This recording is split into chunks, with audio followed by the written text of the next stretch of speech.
Good morning, everybody. Hopefully technology is going to work okay. I turned everything off in my house, no Wi-Fi on, and I have a very good signal, so there should not be any problems with any of that today, we hope. Although I will tell you right now, there is a problem with mirroring. This is going to be mirrored the whole time because when I tried to switch it to unmirrored, the whole screen turned green. And I can't seem to fix that no matter what I do. So fortunately for today's exercises, position really doesn't matter all that much. The only one where it matters maybe a little bit is for relaxation protocol. Although it's not critical that we have the dog on our left, it really should be on the left most of the time. So even though it looks like Cayman is on my right now, she's actually on my left. So we are going to start with relaxation protocol. And then we're going to move on to doorbell and guest arrival behavior. And then we're going to talk about a new sort of command called over that we're going to be piloting. There's nothing to refer to in the manual because we haven't written these sections of the manual. So this is a watch and do and learn, and there will be instructions provided later. But we'll start with relaxation protocol. Because I'm starting with a brand new puppy who has never done relaxation protocol, we're doing day 1, so I know some of you are probably on like day 15 and this is boring for you, but I also know there's a lot of other people who have new puppies or who are new raisers who have not seen this before. So let me just go over again what we do in relaxation protocol. Relaxation protocol teaches the dog to basically stay in one position and chill out without thinking it has to do something every second. It's an important skill for our guide dogs. This puppy was running around like crazy right until I turned on the button, and now she's sleeping, so I don't know. Hopefully I can wake her up so you can see what it actually looks like when you do it with the new puppy first. The only prerequisite for relaxation protocol is that your puppy can be lured into a down. So even if you have a little puppy, you can start relaxation protocol. You may want to ground tether for it because that way the puppy, their choices are kind of limited and it's easier for them to make good choices. So that's called setting up for success. We always want to do that when we can. For new raisers and new handlers, the thing that's different about relaxation protocol is that when we feed, we don't use the marker word. So you won't hear me say YES. I'm going to read a series of instructions, and after each one I'll say treat, and then you'll just bend down and treat your puppy without a marker word.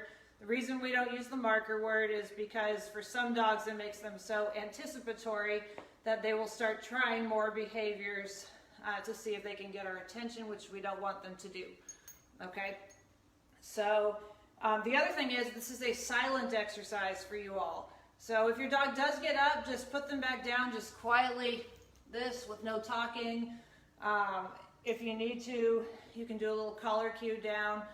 But we want it to be silent because that's another thing that helps puppies to be calm. And when we talk, they get more excited. All right, so we're going to start.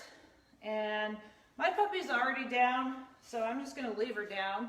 If your puppy is not down, go ahead and put them in a down on your left side, even though it looks like she's on my right, she's on my left. And I will start. All right, down for 5 seconds. Treat. Down for 10 seconds.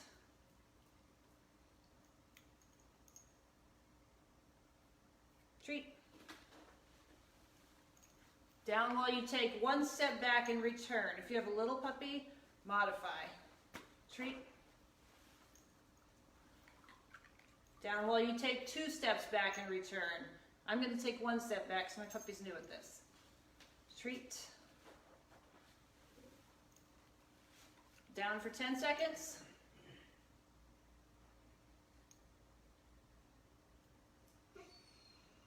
Treat. Down while you take 1 step to the right and return. Treat. Down while you take 1 step to the left and return. Treat. Down for 10 seconds.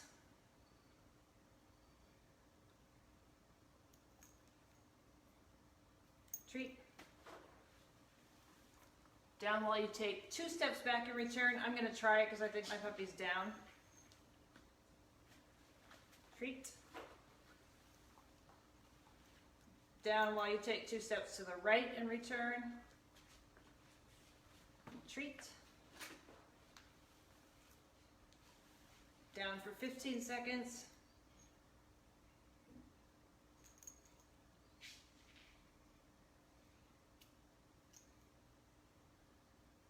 Treat. My puppy got up, so I'm just going to bring her back down with the treat. Down while you take 2 steps to the left and return.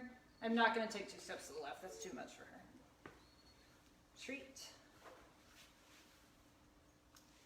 Down while you clap your hands softly once.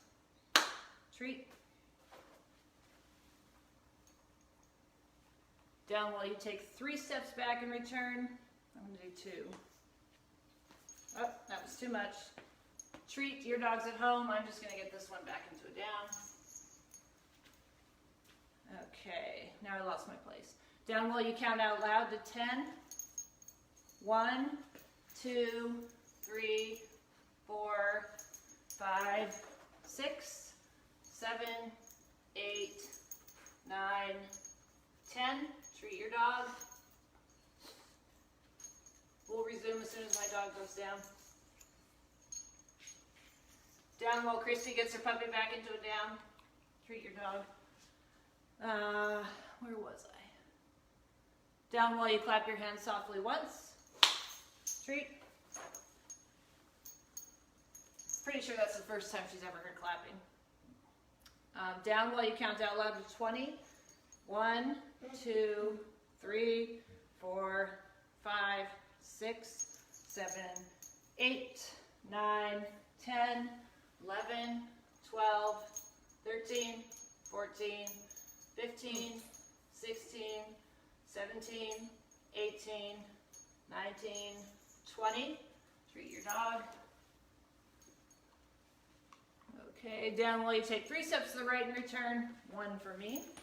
And that was still too much. Treat. Down while you clap your hands softly twice. And treat. Down for 3 seconds. And treat. I'm going to get her back down. Hold down while I get my puppy down. I think it was the hand clapping that got her up. Down for 5 seconds. Treat.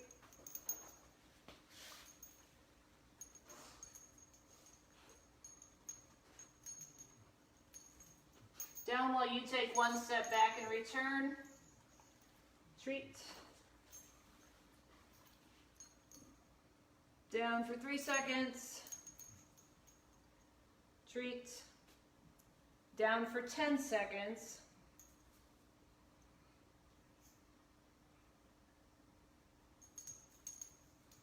Treat.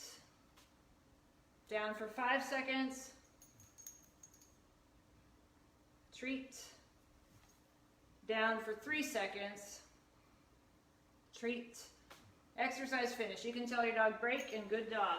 So she got up at the very end. That was a little too much for her. That's why I don't like to read and do it at the same time, because I really can't handle my own dog when I'm doing that. But that's okay. She was doing really well until we started the clapping, and that got her up. So now I know that's a thing that we have to work on. But it's fine. We will work on it. Right, Cayman? Okay. The next thing we're going to do is talk about what to do when the doorbell rings. I know from having done a lot of one-on-ones in people's houses that excitability with doorbell and people arriving in the house is a very common problem. It's not easy to perfect. It's easy to improve, but it's not easy to perfect. So before we do anything else, I'm going to show you what undesirable doorbell behavior looks like, and I'm going to do that by showing you what my pet dogs do when somebody comes to the door. Okay, so my German Shepherd and my Cavalier King Charles Spaniel are really, really bad. Pip is pretty much okay. So watch Pip, because she'll demonstrate what's like acceptable behavior if you don't really feel like training. And it's not that I trained her a lot, so she does not get that excited when the doorbell rings. Never has. So I take no credit for her basic calmness when somebody walks in. Watch Duncan and Frida and you'll see how bad they are. And you'll also see if you have a dog at home that's really bad, a pet dog, most of the time does not it doesn't communicate to the guide dog puppy. We've had 6 guide dog puppies in our house with these 2 very bad dogs, and none of them have been alert barkers at the door. So luckily that seems to be a thing that's not super easily transmitted between dogs, at least with our dog population. Okay, and I will go outside, and even though my dogs are watching him go outside, that does not necessarily mean that they're not going to get excited when he rings the doorbell. Okay, so just watch and remember, this is not what your dogs should do. This is what they shouldn't do. Okay. Stop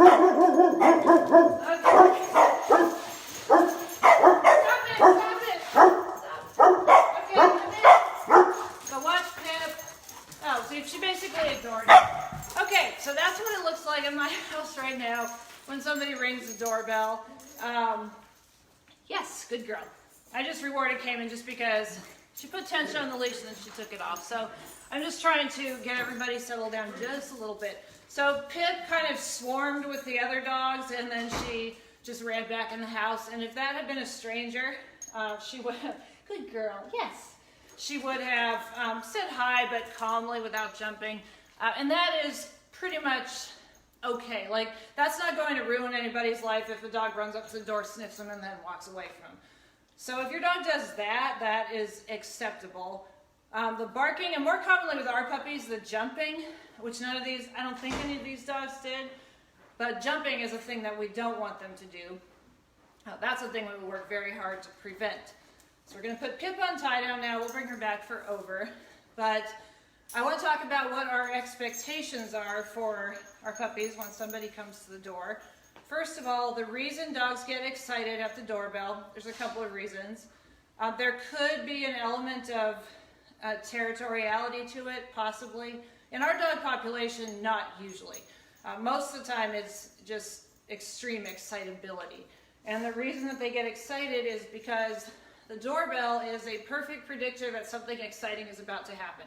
Every time it rings as somebody comes in, if you don't do something to manage your puppy, then the person that walks in the door is probably going to greet them, or even if they go like this and try to get away from them, your puppy's going to sniff, and it is very exciting to have somebody come in the house. So yes, it makes perfect sense why our puppies get excited.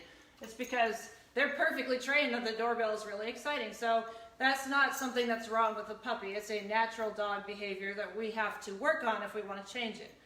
The way that I've had the most success with changing it, and again, this is not going to happen overnight, especially if you have a dog that's been excited at the doorbell for a year. It's going to take a long time because they have a solid history of reinforcement to them in that when somebody comes in, they get excited. So you're going to have to change the meaning of the cue of the doorbell. And that's what we're going to do right now. So the first step in changing the meaning of the doorbell is counter conditioning. So what we're going to do is, I'm going to teach, actually Kim, she doesn't have to be counter conditioned. She's never really been conditioned to think that the doorbell means anything. So if you have a brand new puppy, this is a lot easier. So all I'm going to do, I'm going to have Will ring the doorbell several times. Don't start yet. I'm going to have him ring it several times, and every time he rings it, I'm just going to feed her. For those of you who don't know what counter conditioning is, it's basically just teaching the dog that a stimulus predicts something. So if it's really just conditioning for her. We're not counter conditioning anything because the doorbell doesn't mean anything to her right now. But for a dog that gets excited at the doorbell, we would like to counter condition them to think that instead of the doorbell equaling person coming in and attention, the doorbell now equals opportunity to get treats from handler. Okay, so I'm going to have him ring the bell, and every time he does, I'm just going to feed her. She doesn't have to do anything to earn it. I just want the doorbell to become almost like the yes word that tells her you're going to get a treat. And I'll know that it's, well, come here, Cayman, get over here. Good girl. Let's get her where you can see her. I'll know that it's working when the doorbell rings and she looks at me instead of the door. So this could take 10 times, it could take 15, it could take 20. I don't know how long it's going to take because we didn't practice this. So, okay, go ahead. I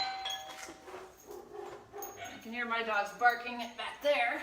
She just kind of put her ears back, like almost like she had a little noise reaction. Okay? You can do it again. Good girl. Good. Good girl. Good girl. That was bad. I shouldn't have said good girl till she ate. Good girl. Good. Good girl. I can still hear Frida barking in the back room. Okay? She's actually a little sensitive to the noise of the doorbell. Again. Good girl. Good, Caitlin. Good girl. Okay. Good girl. Good job. Good girl. Good girl. Hold on one second. All right, now watch her on the next one. I think on the next one, she's going to look right at me when the doorbell rings. Go ahead. Good girl, she did. So she was looking kind of at Pip, because Pip's over there on tie down. She's very distressed. I'm not doing this with her. Shh. Good girl.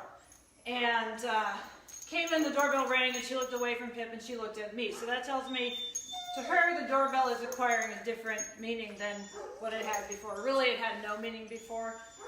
Another way you could do this is, instead of having your treat bag, you could put your treats like up here or somewhere where you can reach them easily and then just give them to her. For some people, it's been more effective to create like a treating station that's not right at the door so that the dog kind of associates the doorbell with coming over here and getting a treat. It doesn't have to be over here. Shh, stop, Pip. Okay, so the next thing that's going to happen is I'm going to try to begin to get her, and I'm not sure how far we're going to get because she's little, she doesn't know stay yet. I probably will not get all the way to leaving her here while I go open the door. But if you're working on this with your puppy at home, the next step is to, when the doorbell rings, take one step here and then come back and mark and reward them. I can see we're not going to get very far with this one, but we'll try. We'll try a little bit. I'm probably not going to get more than 1 to 2 steps away. Okay, go ahead. Yes, good. That time I am marking her. I'm marking her for staying still. Again.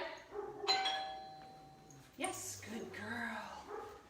Good girl. Good girl. Again. Yes, good. So I have to change my criteria because I don't think she's going to... Shh, Pip, hush. Down. Excuse me for a second. Down. Yes, good girl. Did not anticipate Pip being so unhappy and not being able to participate in this. Maybe I should have used her. Okay. So she needs more work. I cannot step away from her yet. I have to stand next to her and just keep reinforcing when the doorbell rings. Go ahead. Hold on a second. Okay, come here, Ken. Sit. Good girl. Okay, again. Yes, good. She needs a lot more of this. A bigger puppy could probably make quicker progress of this. Again. Yes. Good girl. She got up after, but I don't care if she gets up after. I only care if she gets up. If she stays sitting while the doorbell rings, I'm going to yes her. Again. Yes. Good girl. Good girl. Again. Yes. Good. Again. Yes. Good girl. Again. Yes. You can see how tedious this is. It's another reason why a lot of dogs aren't really great at the door. Again. Yes. Because it takes a lot of time to get the behavior that you want. And that's why we don't require that your dog runs to his place and lays down, because we know this is kind of an unrealistic amount of work. However, if you're stuck at home during lockdown and you have the time and you have someone to help, then what better time to work on this? Again? Yes. Good. Again? Yes. Good. So I could go on like this for a very long time, but I think that you get the idea. Now, one thing you can do if you need to, when the puppy's learning, you can create a tie down that's kind of close to the door, and that will help them. Come here, good girl. Good girl. If you put the puppy on tie down, that will help them to make better decisions, because they might get up and jump and then they will sit down again when they feel the tie down. That will also help you when you move towards actually going to the door. As you can see, that could take a long time to teach her to stay on this place while I go to the door and open it and let someone in. Each of those steps takes a long time of proofing. Go ahead and do it again. Yes. Good girl. Again. Yes. Good. Good girl. I'll try one more time. Again. That was bad of me. Get her back in position. Come here, Kenna. Good girl. I'll wait for her to sit, because I think she will. I wouldn't necessarily recommend starting this with this young a puppy, although you certainly can counter condition the doorbell. Again. Yes. Good girl. Just because this is a lot to learn on top of kindergarten and all the other skills we're learning, especially impulse control. Okay, so we are going to skip ahead now. Imagine that you've done a lot of these sessions and your puppy will now stay in place when the doorbell rings and when you walk towards the door and when you open the door. Every one of these has to be a step that you work until the dog is proofed. I can send you an actual training plan for anybody who wants one. Just email me, and I actually have one written up somewhere for somebody, and I can send it to you. But the next thing we want to do is work on teaching the puppy what to do when the guest actually comes in. This is the big, exciting moment for a lot of puppies. So what we're going to do now, I'm going to put her on ground tether. This is exactly like the impulse. Actually, I'm going to give her a non-slip surface too. Probably make it easier for her to make good choices. Okay. Come here, Cayman. Let's move you over here. Okay. So, this is exactly like the ground tether and impulse control games we played in puppy kindergarten. Exactly the same thing. You can do a hand tether, but I'm going to do a ground tether just because it's easier for me. I don't have to concentrate as hard on not letting my hand go out like this when I'm talking to the camera. That's the only reason. If I was doing it live, I would probably have a hand tether. So what I'm going to do, I'm going to have Will come in, and I'm going to have, actually let me turn the camera so you can see it better. Okay. I'm going to have him come in, and as he approaches her, I'm going to mark and reward her for anything that is not pulling towards. So that could be looking at him, it could be looking at me, it could be pulling towards and then releasing the tension. So we're going literally back to kindergarten for this. And we're doing kind of the same thing as with the doorbell in a way, in that we're changing the cue of a person approaching from something that's very exciting and means the puppy's probably going to get petted to something that means they have a good chance of getting a treat from their handler. This is one of my very favorite games to play in Back to Basics. The more you do this, the better your dog will be with people approaching, I guarantee it. Even the most excitable dog can show huge progress in a very short period of time if you do this game enough. So go ahead and come in. I'm going to watch her and start marking and rewarding. Yes, good girl. He's going to approach really slowly. Yes, good. I like to mark and reward her as soon as she first looks at him. Yes, because I know when she's looking at him, she's thinking that she would like to go play with him, but she's not quite doing it yet. And notice how when I'm rewarding, he's stopping. He's not coming any closer. Yes, good girl. Yes, good. Notice too how fast I'm rewarding. This is called a high rate of reinforcement, and we need it in order to keep her focused on me. Yes, good. Because if I let too much dead time happen, then she's going to go for him. Yes, good girl. Again.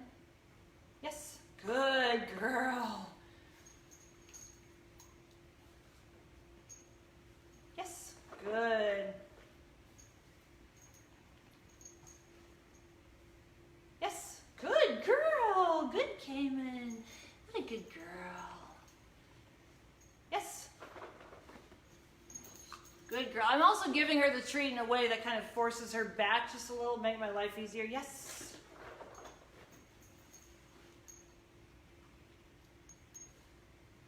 Yes. Good girl. That was almost a bad decision. Yes.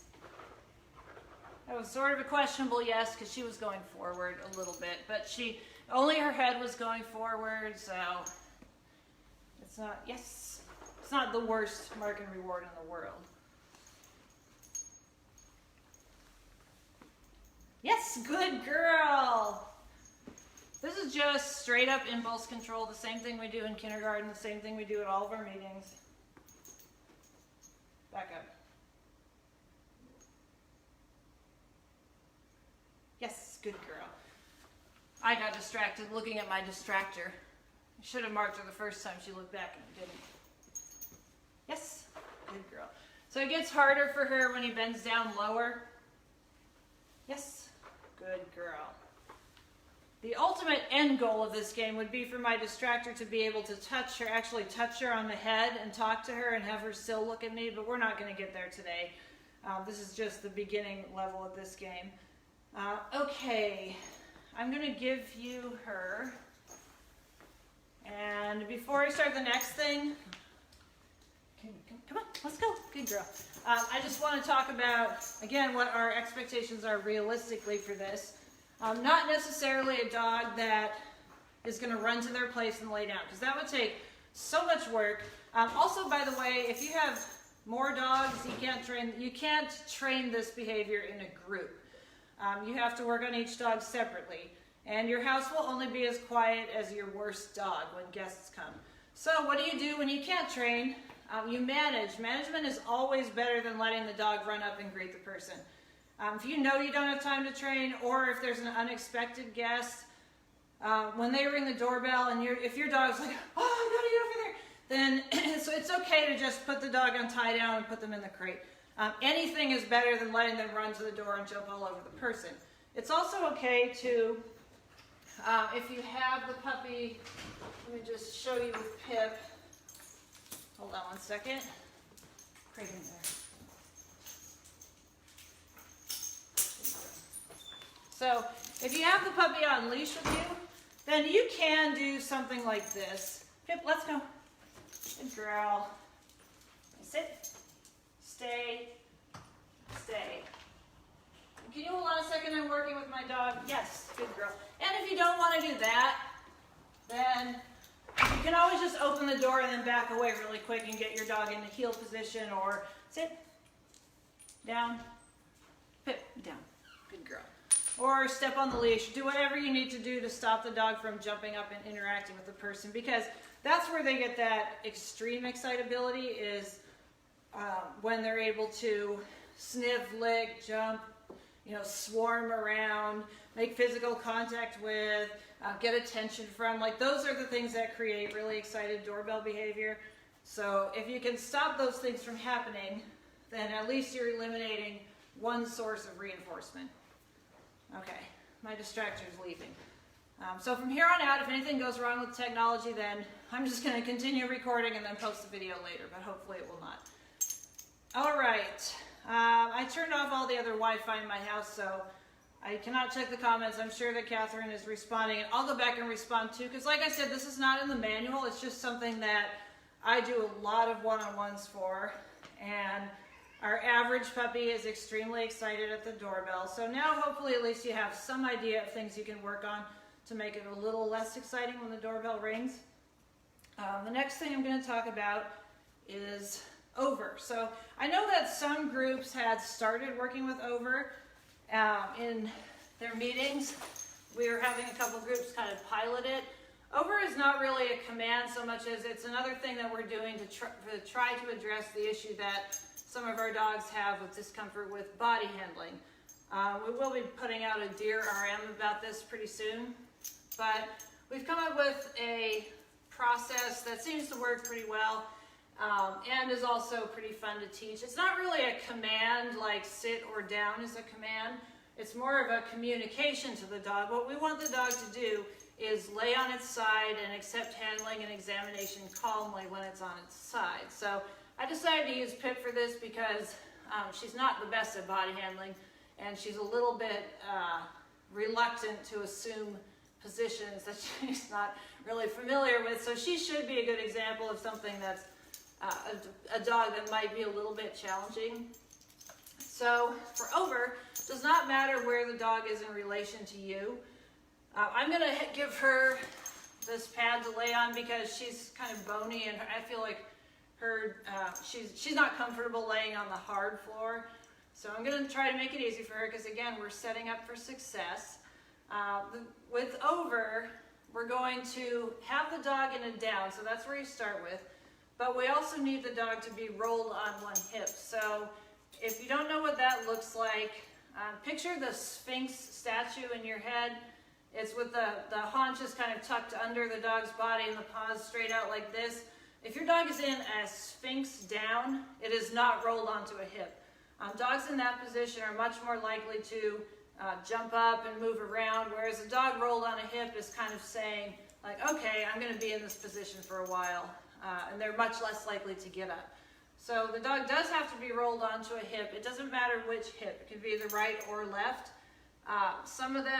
Most of them will go and roll on a hip automatically if they lay down long enough. If they don't, there's a couple of things you can do. So let's get her into a down first. Hip, down. Good girl. She is in a perfect Sphinx down right now. I don't know if you can see from the video, but she's got both of her feet right alongside her body and her paws straight out in front. So this is not on her hip. So I'm going to wait for a minute and see if she'll roll onto a hip if I just do nothing. A lot of times they will. If they don't, you have a couple of options.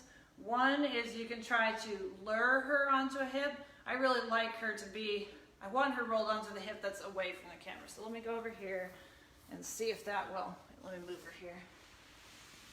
Good girl, Bit. Okay, so I would like her to roll onto her, what hip is that? The right hip. Okay, so the hip that's not facing the camera is the one I want her onto. She is not doing it by herself, so I can do one of two things.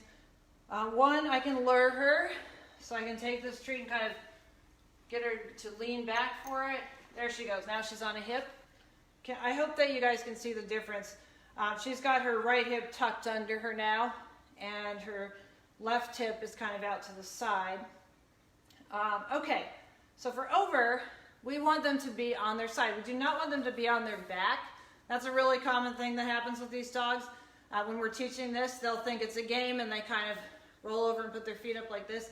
That's not what we want. We want them on their side with their cheek flat to the ground. So what you're going to do to get this is you take a lure, stay, and you're going to note what hip they're rolled on. She's rolled onto her right hip. So I'm going to use the lure on her left front leg. I'm going to do this a few times. So I'm going to take the lure, I'm going to run it up her left front leg, kind of back towards her shoulder blade, and then I'm going to roll it over her head and down to, okay, so she's not being cooperative. So that's good, that's why I used her, because I know she's not going to be cooperative. So let me get her back on her hip again. Good girl. And she does not know this. We've never done this. This is a live demo. And it might be too, she doesn't want to roll off the mat. So if that's the case, I'm going to have to get her off the mat completely. Okay, so I'm going to bring the lure back along her front leg, up over her shoulder. And I'm going to try to get it so that, bring her head down to the ground. Her cheek down to the ground is what I want. Good girl. She does not like this at all. Okay, Pip, come here. Get up. Come on, Pip. Good girl. I'm going to get rid of the bed because I think she's trying not to fall off the bed. And we'll try it again. Pip. Sit. Down. No, you gotta get closer. Come here. Come here, Pip. Sit. Good girl. Down. Oh, Pip. You gotta face the camera. So we'll turn her around just like that. Okay, in the process of doing that, she rolled onto her hip, which is good. So she's on her right hip again. I'm going to take my lure and run it up her left front leg towards her shoulder blade, up and over. Good girl, Pip. There we go. Good girl. It was awkward, but I expected it would be with her because she does not like any form of body manipulation. If I just tried to roll her over on her side, like physically or manually, she would like that even less, I guarantee it. Okay, so get her down again. Down. Good girl. Trying to make sure she stays in the camera view, which I know is a little tricky. All right, so upper left leg.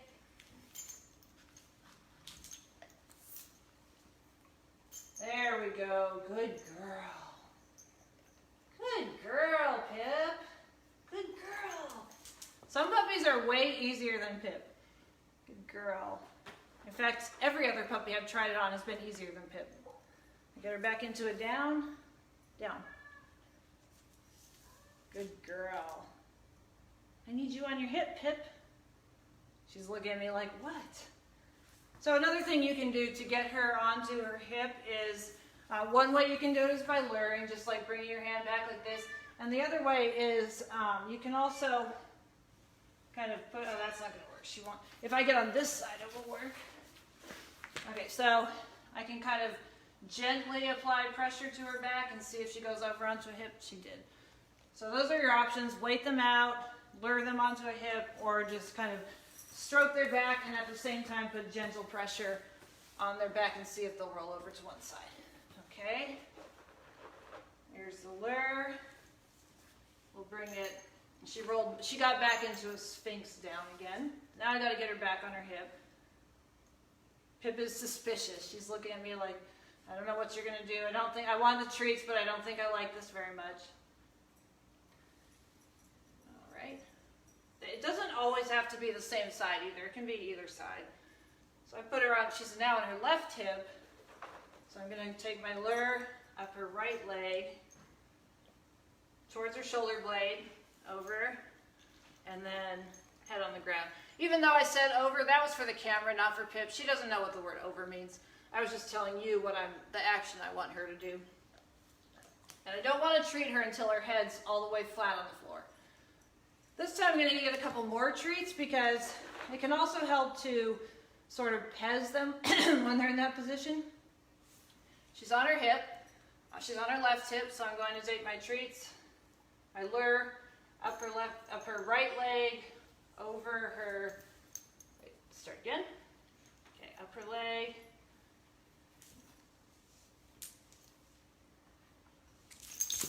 That was uncoordinated. Come here, Pip, let's try that again. Sit. Down. Probably have better luck if we were doing it on the carpet, but there's only a couple rooms in my house that have carpet and we're not going into them. So get her on her hip again. She does not want to go on her hip. Good girl. Good. All right. Now we're up her front leg, over her shoulder. Good girl. Now I'm going to feed her 1, 2, 3. Good girl. Let's see. Okay, she's staying on her hip now. That's progress. The cat wants to play. So I'm going to get a couple more treats. She's laying on her left hip, so I'm going to bring my lure to her right front leg. Up her right front leg, over her shoulder, onto her side. Treat, treat, treat. Good girl. We're making progress. Slow, but she's getting it. Okay, she's still on her left hip. Lure to her right front leg. Up her leg. Over her head. Onto the ground. Not treating her until her cheek is flat to the floor. Good girl. I think she's out of camera range. That's the benefit of doing it on a slippery floor. I can move her really easily. All right, do it again. So she's still on her left hip. Treats to her right front leg. Up her right front leg. Over her shoulder blade. Onto the floor. Good girl. Good girl, Pip. Good girl. All right, so I am not obviously honestly at the stage where I'm going to add a verbal cue yet. I would not add the verbal cue until when I do this with my lure and put my hand over her head, she goes right down onto her side. I'm not going to add the word until she knows the behavior, and she obviously doesn't. And she's probably going to take, I would guess she'll take like 3 days, maybe 2 days. If I work on it a couple times a day, she'll probably be ready to add the verbal cue by tomorrow, I would say. In the Dear RM that we're going to post, I have video of Sally actually learning the whole thing. So I have an example of her at each stage, from the lure to adding the verbal, and you can see what it looks like as you progress. But Pip, we're not going to progress that quickly. Hopefully you're practicing this at home with your own dogs. When you get to the stage where you say over and they just go over onto their side, then you can start marking and rewarding. Although, as with all duration settling behaviors, there's always the question of, is my dog better or worse when I mark and reward? Because some of them, when you say yes and then go for your treat bag, they jump up and kind of defeats the purpose of the whole thing. So if you're having problems with your dog jumping up when you mark and reward, then you may not want to mark and reward. You may just want to either verbally praise or else treat them without a mark. This is a gray area in dog training, and it's a highly discussed question of whether you should mark and reward for duration settling behaviors, which includes stay and place and settling in restaurant and all these other things. I know people who swear by both versions. I could argue either side, but really it just depends on your individual dog and what the dog is doing. So once your dog is reliably going down onto its side, and you've added the verbal and it's going on, flopping on its side with its cheek to the ground, then you want to start practicing handling exercises for that. So I'm going to get her, lure her into the position again. Going too fast. Okay, like this, up and over, and then good. Oops. And if she like tries to get up into a not an on her side down, words are failing me here. If she tries to squirm out of position and eat the treats, I'm just going to back off and do the whole thing again. Okay, there we go. Good girl. Good girl. So once she's in that position, yes. I just tried marking rewarding her because I thought, oh, maybe she'll sit, maybe she'll get it, but no, she still doesn't get it. We cannot rush Pip. She just doesn't, this is not her favorite kind of activity at all. But once she's in that position and staying in it, then the next step you would do is start handling her in it. So you could like look in an ear, good girl, ooh, this is actually a dirty ear, or her mouth. Maybe hold her down on the shoulder, like just restrain her for a second there, or restrain her on a hip there, or imagine that you're looking like you're showing the vet an irritated skin area like here. So you could lift up her leg. Good girl. Good girl. Or just run your hands down her legs. And basically what we want them comfortable with is some type of restraint in this position. It doesn't have to be heavy restraint. But actually she's relaxing pretty nicely now. She didn't like the initial act of putting her head down. That's going to take her a while to learn. I could have taught her before and showed you a finished dog, but that doesn't teach you guys anything, because some of you at home will also have dogs that are like Pip and don't like to do this. Others of you have dogs that are really going to enjoy this and think it's a great thing. So no matter what kind of dog you have, you're just going to go at the speed of the dog. You can't progress any faster than the dog will let you. And this is sort of a pilot. We were intending to pilot it in a lot of our group meetings, and then coronavirus happened and our meetings stopped, so we weren't able to do this. So it's kind of like a try this at home and let us know how it goes. We do want feedback on this, so the more feedback you can give us, the better. If you find a trick that worked really well, please share it with us. Like I said, I'm going to post it as a Dear RM probably today. I just have to tweak a couple things. And I'll put video of Sally learning it in the comments. So definitely feel free to respond to it in the comments with your own video or with questions or with anything at all to let us know how it's going. We have not gotten the opportunity to test this or proof it or anything like that. So this is, again, it's a perfect time to try it, just like with the doorbell. I could just go through the commands or practice commands, and those are important, but this is also a good time to do things that we don't necessarily get to do any other time. So that's all we have for this meeting. Try over, practice doorbell to the extent that you feel comfortable doing it or have a helper to do it with.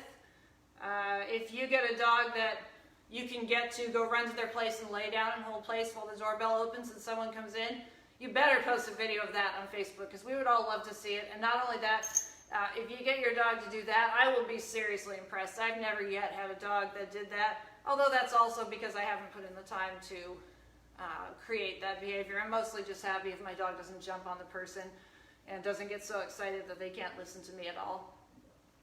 All right, that is all I have for this meeting. So I'm going to sign off. This will be uploaded to the YouTube channel, and it will be saved in the videos on the Puppy Raiser page too, with hashtag meeting and hashtag over and hashtag doorbell. So if you want to find it, that's where it's going to be. I'll go back through and respond to questions later today at some point. Thank all you guys for attending, and hopefully we'll get back to actual Puppy Raiser meetings sometime soon. Probably not real soon, but sometime in the future. All right, hope you're all healthy and well, and kiss your puppies for me. Come on, Pip, let's go.